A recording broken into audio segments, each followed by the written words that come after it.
seneng banget bisa menemenin kamu lagi hari ini. Eksplorasi kita kali ini bakal membedah sebuah catatan medis yang menurut saya brilian banget dari Dr. Ricky Sababalat. Betul. Dan misi utama kita hari ini tuh mau bongkar rahasia soal cara kita bernapas. Gimana caranya napas bisa nyelamatin otak dari cedera fatal. Ya, dan biar gampang nempel di ingatan kamu, kita bakal pakai teknik Feynman di diskusi ini. Artinya, kita bikin konsep medis yang rumit ini jadi cerita sederhana. Benar banget. Intinya cerita yang bahkan anak usia 12 tahun aja bisa langsung paham. Oke, mari kita mulai dengan bayangin satu kasus krisis. Anggap aja ada pria usia 35 tahun baru kecelakaan motor.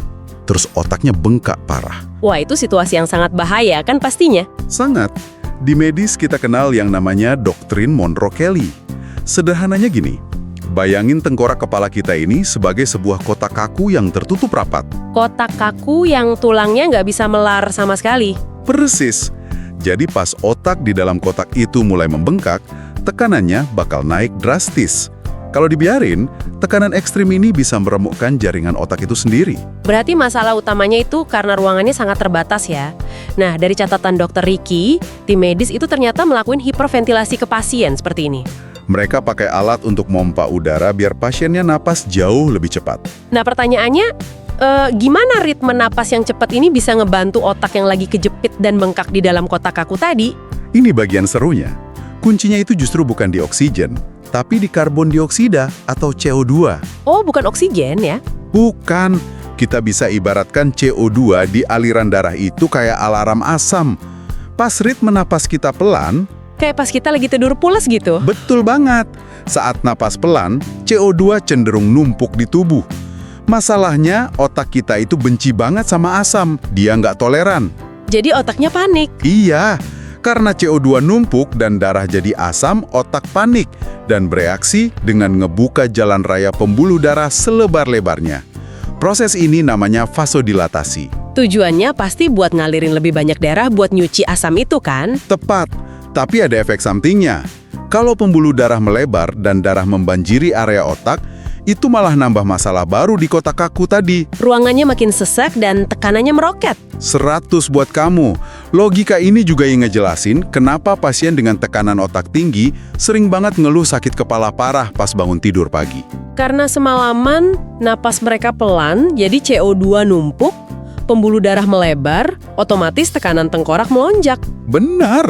Berarti dengan hiperventilasi atau maksa pasien napas cepat, tim medis tuh sebenarnya lagi buang CO2 keluar dari tubuh secepat mungkin ya? Persis. Mereka lagi matiin alarm asam tadi biar otak ngerasa situasinya udah aman. Sebagai respons, jalan raya pembuluh darah tadi bakal menyempit lagi atau vasokonstriksi. Dan volume darah di dalam tengkorak otomatis berkurang. Tekanan yang mematikan tadi bisa langsung turun seketika. Wow, ini kesimpulan yang keren banget. Sekaligus ngelurusin salah paham yang lumayan umum di masyarakat. Banyak yang ngira pasien diberi napas cepat biar otaknya dapat oksigen kan? Padahal intervensi ini murni manfaatin reaksi otak terhadap turunnya kadar CO2. Tapi pasti ada risikonya dong, nggak mungkin tanpa bahaya. Jelas. Catatan Dr. Ricky ngingetin banget soal jebakan ini. Trik manipulasi CO2 ini ibarat pedang bermata dua dan cuma boleh dipakai sebagai jembatan darurat sementara. Kalau hiperventilasi dilakukan terlalu ekstrim, pembuluh darahnya bakal nyempit terlalu rapat ya. Akibatnya otak malah kelaparan darah dan kekurangan nutrisi. Ini kondisi fatal yang kita sebut iskemia. Ini ngingetin saya sama penanganan kasus stroke. Ada area otak yang rusak, tapi jaringan di sekitarnya masih berjuang hidup, yang sering disebut penumbra.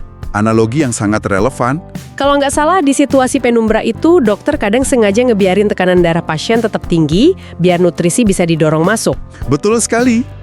Nggak selamanya nurunin tekanan darah secara agresif ke angka normal itu bagus. Malah bisa bikin jaringan kritis itu mati kelaparan. Sama kayak hiperventilasi cedera otak tadi. Intervensi medis itu bukan cuma soal ngembaliin ke kondisi normal secepat mungkin ya, tapi menimbang risiko. Semuanya butuh kalkulasi presisi. Makanya ilmu seperti ini sangat penting buat kita pahami.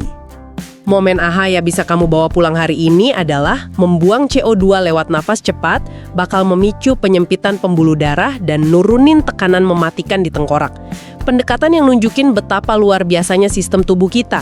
Dan kedalaman analisis ini tentu aja bisa kita nikmati berkat catatan medis yang dibagikan Dr. Ricky Sababalat. Bener banget. Nah, buat kamu yang lagi dengerin, yuk kita dukung penuh channel YouTube Dr. Ricky Sababalat. Dukungan kamu itu sangat dihargai loh. Biar beliau bisa terus berlanjut sharing ilmu-ilmu medis kompleks jadi sesuatu yang mudah kita mengerti.